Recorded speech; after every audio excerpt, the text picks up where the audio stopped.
antique stores, and I finally found something that was very cheap. And I looked up and I went, that's more than the thing says it's supposed to be, and I bought it. I ended up getting it for about 50 bucks. And I've seen a couple listed for about 1,000 or over. I don't think they've sold for that. They usually sell for around 500 bucks, 600 bucks. I've seen some in bad shape around 375, 400. But I mean, 50 bucks. It's really good. And I love it. I've never had a classical. I've always wanted one. I just started listening to, or about a year ago, started listening to Nathaniel Rateliff, and he plays a lot of classical stuff on his early albums, and it's made me want one so bad. Is there a blanket of pain that I can wrap up in? You got a hold of me now. Hey, that's a hell of a grip. I admit I was tight, and you could say it was pissing gin. And I finally found this one, and my intentions were to buy it, clean it up, string it, and resell it. I kind of want to keep it. I was going to make a whole series of trading up and getting something, you know, like an ES335 would be like the end goal or something like that. Or I don't know. But the more I spend time with this guy, he's really growing on me. This is a nice guy. I like this guy a lot. Anyway, it's a Gianni, something like that. He was made in Brazil. It's about a 1968 from what I can find out. It's very limited information other than a niche, a small group of people really like these Brazilian made guitars. And it's a killer guitar, man. It's made out of really good stuff. It's got the back and sides and the neck are Brazilian mahogany, which you can no longer have anymore. There's not enough of it. You can't have anymore. Stop taking it. Use worse woods. Use woods that don't sound as good.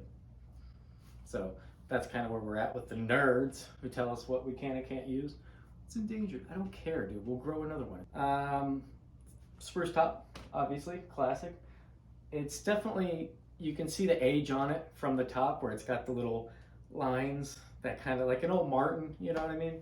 Kind of look at it in the light, you're like, that spruce top is just drank in some of that lacquer finish on top, and it looks amazing. I've got all my specs right here. It's a 3/4 size, so it's small. It's a very small guitar. I saw it, and the only reason I picked it up, because I always see guitars at thrift stores, they're usually Rogues, or like, 9 times out of 10 they're a Rogue. They're a piece of garbage, and they've got them for 50 bucks when they're worth 5. If that. I think it's a 68. It's either from a 65 to a 68. I don't think it's into the 70s yet, and if it is, it's early 70s. But I'm almost certain it's 60s just based on others that I've seen. But yeah, man, I love this thing.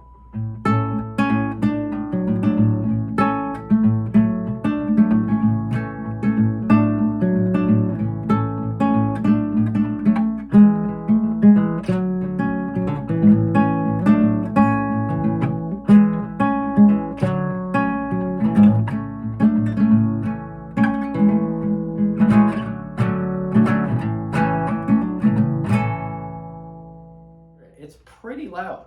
I mean, when I say pretty loud, it would be loud for a classical guitar, but the fact that it's a 3/4 size is just ridiculous. And if anybody actually wants to see me try to sell it and trade and get something better, and then fix that up and then sell it and then trade and get something better, I guess I will, but I don't think many people will watch this. So I think that means I get to keep it. It's pretty cool. So I like it a lot. It's a great guy. Like I said, look at him. Look at this guy's face. Look at him. He's happy as a clam. But it sounds so open. And whoever had it before had it strung correctly. The strings were disgusting, but they were strung correctly. I did my best job. It's probably not his best haircut. I'm happy with it. If people want me to sell it and try to get something better, I will. But in the meantime, I am going to bond with this guy. And we're going to hang out.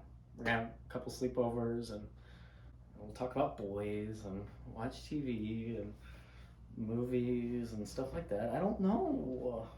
But anyway, that's all I have to say. Enjoy the sound of this. Goodbye.